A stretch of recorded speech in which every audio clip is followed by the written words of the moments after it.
بسم اللہ الرحمن الرحیم ونصلي على رسوله الكريم أما بعد فأعوذ بالله من الشيطان الرجيم بسم الله الرحمن الرحيم السلام علیکم ورحمۃ اللہ وبرکاتہ۔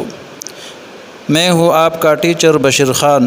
عزیز طلبہ، امید ہے آپ خیریت سے ہوں گے۔ ایک دفعہ پھر اورینٹل پبلک اسکول کی طرف سے آپ سب کو آن لائن کلاسز میں خوش آمدید کہتے ہیں۔ پیارے بچوں، آج ہم باب صوم میں سبق نمبر 6 کی پڑھائی کریں گے۔ باب صوم میں آج آخری سبق ہے ہمارا، سبق نمبر 6 حدیث۔ اس کی آج ہم پڑھائی کریں گے۔ مقاصد: اس سبق کی تکمیل کے بعد طلبہ و طالبات اس قابل ہو جائیں گے کہ وہ حدیث کا مفہوم واضح کر سکے، حدیث کی اہمیت بتا سکے، چند احادیث مع ترجمہ یاد کر سکے، ان احادیث پر عمل کرتے ہو۔ حدیث کا مفہوم۔ حدیث کا مفہوم: حدیث عربی زبان کا لفظ ہے۔ حدیث کون سی زبان کا لفظ ہے بیٹا؟ عربی زبان کا۔ حدیث عربی زبان کا لفظ ہے۔ اس کے لفظی معنی بات چیت اور گفتگو کے ہے۔ حدیث کے لفظی معنی بات چیت اور گفتگو کے ہے۔ اور حدیث کون سی زبان کا لفظ ہے؟ عربی زبان کا۔ اور حدیث کے لفظی معنی بات چیت اور گفتگو کے ہے۔ اصطلاح میں اس سے مراد وہ قول، فعل اور تقریر ہے جس کی نسبت نبی اکرم صلی اللہ علیہ وسلم کی طرف ہو۔ اصطلاح میں یعنی شریعت میں حدیث کسے کہتے ہیں؟ لفظی معنی اور مفہوم تو ہم نے جان لیے کہ حدیث عربی زبان کا لفظ ہے اور حدیث کے لفظی معنی بات چیت، گفتگو، کلام وغیرہ ہے۔ شریعت کی روح سے حدیث سے کیا مراد ہے؟ تو حدیث سے مراد قول، فعل اور تقریر ہے۔ تو یہاں پہ حدیث کے 3 اقسام بیان کیے گئے ہیں۔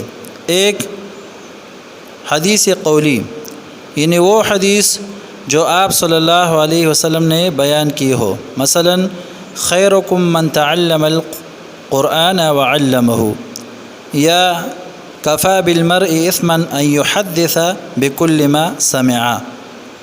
اس کو قولی حدیث کہتے ہیں، یعنی آپ صلی اللہ علیہ وسلم نے جو حدیث بیان کی ہے اس کو قولی حدیث کہتے ہیں۔ اور دوسرا فعل، یعنی آپ صلی اللہ علیہ وسلم نے جو عمل کیا ہو اس کو حدیثی فعلی کہتے ہیں۔ اور تیسرا قسم تقریر، یعنی وہ عمل جو آپ صلی اللہ علیہ وسلم اس پر خاموش ہوئے، نہ اس کا کرنے کا حکم دیا اور نہ اس عمل سے منع کرنے کا حکم دیا، بلکہ آپ صلی اللہ علیہ وسلم نے اس عمل پر خاموشی اختیار کی ہو، تو اس کو حدیثی تقریری کہتے ہیں، جس کی نسبت نبی اکرم صلی اللہ علیہ وسلم کی طرف ہو۔ اور ان تینوں اعمال کا، یعنی 3 احادیث کا، اس کی یعنی قول ہو، فعل ہو یا تقریر ہو، اس کی نسبت نبی اکرم صلی اللہ علیہ وسلم کی طرف سے ہو۔ حدیث کی اہمیت: اسلامی شریعت کی بنیاد 2 چیزوں پر ہے، ایک قرآن مجید اور دوسرا سنتی نبوی۔ پیارے بچوں، شریعت میں اس سے مراد یعنی حدیث سے مراد قول، فعل اور تقریر ہے۔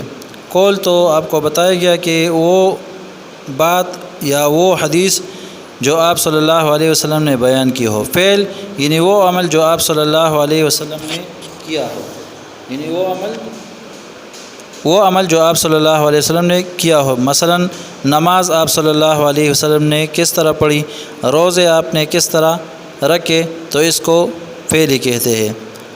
اور تقریر وہ عمل جو آپ صلی اللہ علیہ وسلم اس پر خاموش ہو گئے، نہ اس کا کرنے کا حکم دیا اور نہ اس عمل سے منع کرنے کا حکم دیا۔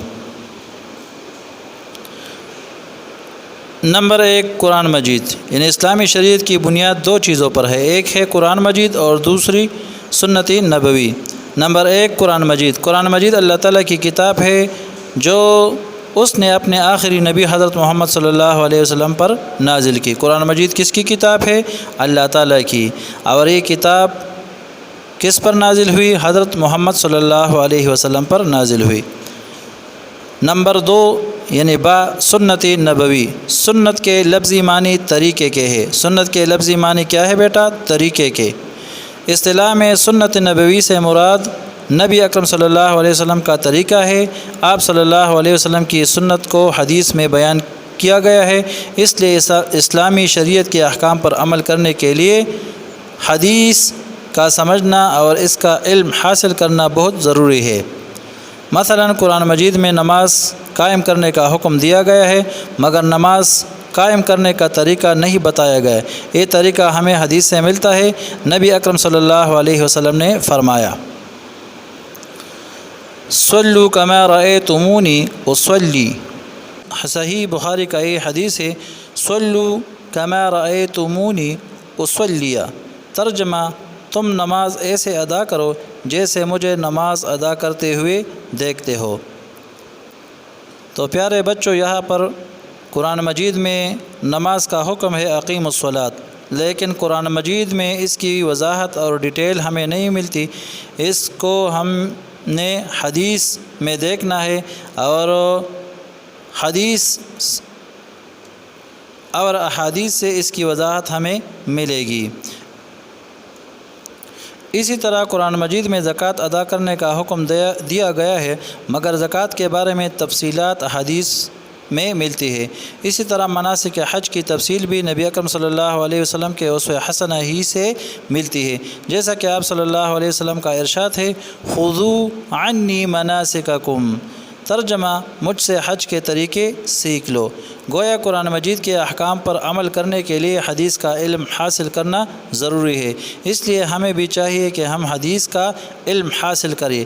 آئیے ہم چند احادیث مع ترجمہ یاد کریں اور روزمرہ زندگی میں ان پر عمل کریں۔ صحیح بخاری کا یہ حدیث ہے، خیرکم من تعلم القرآن وعلمہ۔ اس حدیث کا ترجمہ ہے، تم میں سے بہتر وہ ہے جو قرآن خود سیکھے اور دوسروں کو سکھائے۔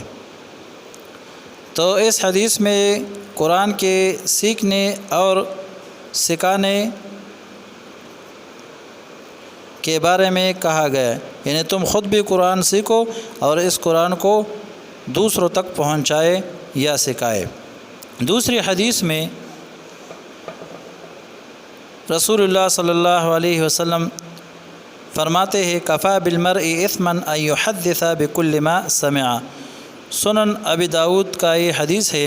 ترجمہ، انسان کے گناہگار ہونے کے لیے اتنا ہی کافی ہے کہ وہ جو کچھ سنے اسے بیان کر دے، یعنی انسان کو چاہیے کہ وہ بات کی تحقیق کرے، اس طرح نہ ہو کہ وہ جو کچھ سنے اور پھیلائے، بلکہ انسان کے گناہگار ہونے کے لیے اتنا ہی کافی ہے کہ وہ جو کچھ سنے اسے بیان کر دے۔ تو ایسا نہیں کرنا چاہیے بلکہ تحقیق کرنی چاہیے۔ تیسری نمبر حدیث ہے، بلغوا عنی ولو آیۃ۔ صحیح بخاری کا یہ حدیث ہے۔ ترجمہ، میری طرف سے پہنچا دو اگرچہ وہ ایک آیت ہی کیوں نہ ہو۔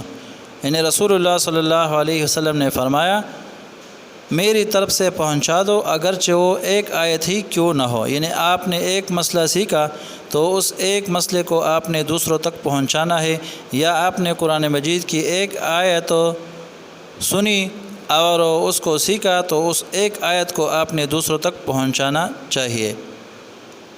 اس لیے رسول اللہ صلی اللہ علیہ وسلم نے فرمایا، میری طرف سے پہنچا دو اگرچہ وہ ایک آیت ہی کیوں نہ ہو۔ پیارے بچوں، درست بیان پر ٹک کا نشان لگائے۔ نمبر 1 حدیث لفظ ہے عربی زبان کے، حدیث لفظ ہے عربی زبان کا۔ نمبر 2 حدیث کا لفظی معنی ہے گفتگو۔ نمبر ج اسلامی شریعت کی بنیاد ہے 2 چیزوں پر، قرآن مجید کے احکام پر عمل کرنے کے لیے علم حاصل کرنا ضروری ہے۔ حدیث کا آخری سنت کے لفظی معنی ہے طریقہ۔ پیارے بچوں، ہمارا آج کا لیکچر ختم ہوا۔ جلدی سے اپنے ہوم ورک کو نوٹ کریں۔ یہ ہے مختصر جوابات، یہ 5 مختصر جوابات ہیں۔ اس کو آپ نے نیٹ نوٹ بک میں صاف صاف لکھنے ہیں اور پھر آپ نے واٹس ایپ گروپ میں شیئر کرنے ہیں۔ یہ 1 2 3 4 5 سوالات ہیں مختصر۔ اس کے آپ نے جوابات نیٹ نوٹ بک میں صاف صاف لکھنے ہیں اور واٹس ایپ گروپ میں شیئر کرنے ہیں۔ اور اسی طرح یہ تفصیلی جوابات میں حدیث کی اہمیت پر نوٹ لکھے اور درج ذیل احادیث کا ترجمہ لکھے۔ خیرکم من تعلم القرآن وعلمہ، اور کفی بالمرء اثما ان یحدث بکل ما سمع، اور تیسری حدیث بلغوا عنی ولو آیۃ۔ 3 احادیث آپ نے صاف صاف نوٹ بک میں لکھنے ہیں اور اس کا ترجمہ بھی لکھ کے، اور پھر اس کو واٹس ایپ گروپ میں شیئر کریں۔ ہمارا آج کا لیکچر ختم ہوا۔ وآخر دعوانا ان الحمد للہ رب العالمین۔ اللهم انفعنا بما علمتنا وعلمنا ما ينفعنا وزدنا علما